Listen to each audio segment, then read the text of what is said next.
салом ба кулли ҳаводорони барномаи дар шабакаҳои иҷтимоӣ. Фирдавси хурсанд топ хабарҳои варзиширо мегӯяд. Сар мекунем.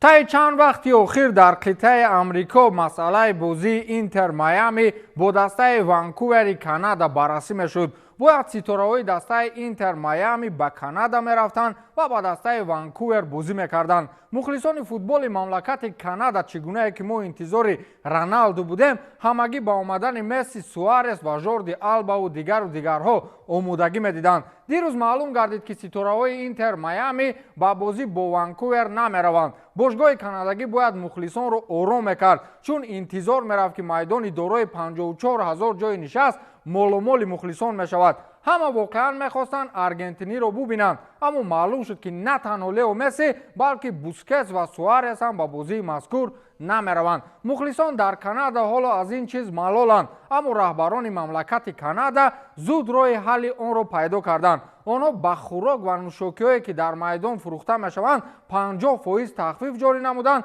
ва ҳатто барои кӯдакон маҷмӯаи ашёҳои ройгон омода карданд, то ки мухлисон ба эътирозу норозигӣ даст назананд. аламовар вале бо лаззат. боварӣ дорам он ҷо мухлисони футбол не, балки роғибону мухлисони хӯроку ташкилиҳои ройгон мераванд. агар шумо дар Россия зиндагӣ ва ё кор мекунед, пас ҳар вақт зарур меояд ба пайвандону наздиконатон пул фиристед. имконияти беҳтарини интиқоли фаврии маблағ ва бидуни комиссия вуҷуд дорад. ба ин кор ба шумо Тинькофф Блек кӯмак мерасонад. барои ин ба шумо лозим нест ки шаҳрвандии Русия ё сабти ном дошта бошед. танҳо дархост гузоред ва корт ба шумо ба ҳар ҷои дар Русия мувофиқ ройгон расонида мешавад. пас аз гирифтани корт шумо метавонед аз тамоми имтиёзҳои он истифода кунед. масалан, интиқоли ройгон то 100 000 рубл дар як моҳ, пулро тавассути рақами телефон дар барномаи бонк интиқол додан мумкин аст. дар барнома шумо фавран хоҳед дид ки гиранда чӣ қадар маблағро бо пули миллӣ бе комиссияи пинҳонӣ мегирад. гиранда метавонад фавран пулро истифода барад. ба ӯ лозим нест ки ба бонк равад ва дар навбат истад. илова бар ин шумо метавонед аз бонк бо забони дилхоҳатон истифода баред. барномаи бонк, банкоматҳо ва хадамоти пуштибонии Тинькофф бо забони тоҷикӣ ва узбекӣ кор мекунанд. ин барнома инчунин хидмати кӯмакро барои хориҷиён пешниҳод мекунад. шумо метавонед тавассути чат доир ба ҷустуҷӯи кор ва ҳуҷҷатгузорӣ машварат гиред. ба пайванди дар тавсиф буда гузаред, корти дебетии Тинькофф Блекро дархост кунед ва аз тамоми бартариҳои он истифода баред.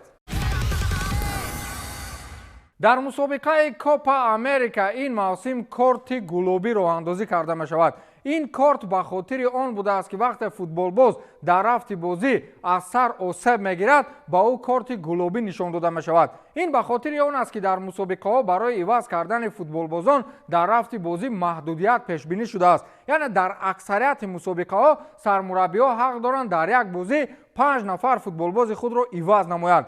корти гулобӣ имконият медиҳад ки дар сурати ба миён омадани чунин як ҳолате ки футболбоз аз сар осеб мебардорад иваз карда шавад. яъне ивазкунии иҷборӣ ва ин ба маҳдудияти 5 нафара намедарояд. яъне агар аллакай 5 нафар иваз шудааст, пас баъди нишон додани корти гулобӣ 6-ум нафар низ иваз мегардад. чизи дигар ин аст ки футболбоз баъди гирифтани корти гулобӣ дигар ба бозӣ бар намегардад ва ӯ бояд ҳатман аз ташхиси тиббӣ гузарад ва хулосаи табибонро тариқи ҳуҷҷат ба комитети тиббии Конмебол пешниҳод намояд. корти зарду сурх буд ва баъдан дар бораи корти сабз муҳокимаҳо пайдо шуд ва инак марҳамат корти гулобиро бигиред. боварӣ дорам ба наздикӣ довари футбол дар дасташ як қопча кортҳои ҳарранга мегирад.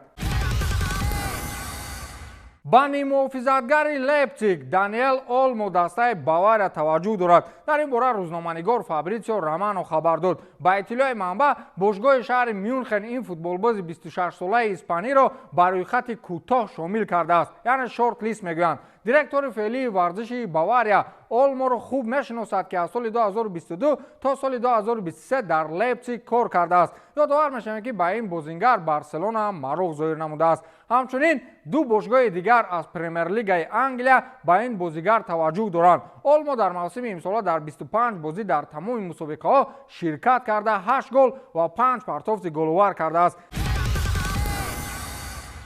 месси шояд дар моҷаро бо президентҳои уефа ва федератсияи футболи испанияи шоигарӣ даст дошта бошад. дар моҳи апрели соли 2020 ӯ аз коҳиши маош дар шароити пандемия хеле нигарон буд. матбуоти испанӣ мукотибаи месси ва пике бо рубиалес ва чеферинро нашр карданд ки дар он пешниҳод шудааст ки маблағҳои уефа ба баъзе бозингарон барои ҷуброн кардани коҳиши маош аз сабаби ковид мустаҳкам карда шаванд. месси ва пике он вақт аз зумраи онҳое буданд ки намехостанд миқдори маошашон кам шавад. он вақт тамоми ниҳодҳои соҳаҳои гуногун ба поён рафтани миқдори маош расман розигӣ дода буданд, вале дар футболи испания махсусан месси ва жерар пике ба ин чиз розӣ набуданд ва ҳатто мубориза бурданд ки ин чиз ба миён наояд. дар ин ҳол гӯё ба иттилои расонаҳои хабарӣ уефа ва федератсияи футболи испания махсусан раҳбарони ин ниҳодҳо чеферин ва рубиалес ба ин чиз кӯмак карданд то месси чемпионати испанияро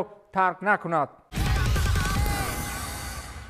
мавзӯи тренд дар фазои варзиши ҷаҳон ин рафтани тони кросс аз олами футбол ба нафақа аст ки тибқи ваъда бояд баъди евро 2024 ҳама чиз нуқтаи ниҳоии худро пайдо кунад. чанда пеш футболбози олмонии реал ошкоро иқрор омад ки финали лигаи чемпионҳо ин охирин бозии ӯ бо пираҳани шоҳона ва чемпионати аврупо охирин бозӣ бо пираҳани мунтахаби олмон аст. феълан тамоми ин ситораҳое ки замоне дар канори тони кросс бозӣ мекарданд дар шабакаҳои иҷтимоӣ эҳсосоти худро дар бораи хулосаи тони кросс менависанд. криштиану роналду, карим бензема, лука модрич ва садҳои дигар ҳастанд ки кроссро ҳамчун легендаи футбол дастгирӣ ва тариқи шабакаҳои маҷозӣ гусел мекунанд. дар ин баробар достони дигари олмонӣ дар Боруссияи Дортмунд Марко Ройс низ дар арафаи тарк кардани футбол аст ки дар финали лигаи чемпионҳо ин ду ҳамватан ва ду афсонаи футболи муосир охирин рақси худро дар саҳнаи бузургтарини футболи бошгоҳӣ ба намоиш мегузоранд.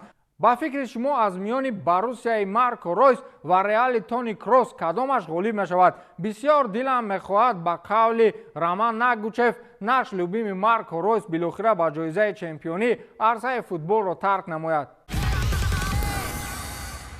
Гвардиола беҳтарин мураббии мавсими Премер-лига дониста шуд. пеп бори панҷум ин ҷоизаро ба даст овард. танҳо сер Алекс Фергюсон аз Гвардиола дида дар ин самт ҷоизаҳои зиёдтар ба даст овардааст. шотландӣ дар тӯли фаъолияти худ 11 маротиба унвони беҳтарин сармураббии Премер-лигаи Англияро ба даст оварда буд. Гвардиола баъди ғолибият дар Премер-лигаи Англия фавран унвони беҳтарин сармураббиро моли худ кард ва дар ин аснод чунин гуфт: ман мехоҳам ин унвонро бо дигарон тақсим намоям, махсусан бо Артета барои кори бениҳоят олӣ то бозии охирин, албатта бо Клоп барои муборизаи хотирмон дар тӯли солҳо ва бо Унаи Эмери ки боз як кори аҷибе кард ки Астон Вилларо ба лигаи чемпионҳо баровард. ин нафарон рӯз то рӯз маро сахтҷон мекарданд ва ҳамин муборизаҳо ҳаст ки мо беҳтарин мешавем, гуфтааст Пеп Гвардиола. ёдовар мешавем ки Манчестер Сити чорумин маротиба пайҳам ва шашумин маротиба дар 9 соли фаъолияти Пеп Гвардиола чемпионии Премер-лигаи Англияро ба даст овард ва ин рекорди таърихӣ дар арсаи футболи Англия буд. ба ҳамин тамом то дидори навбатӣ хайр.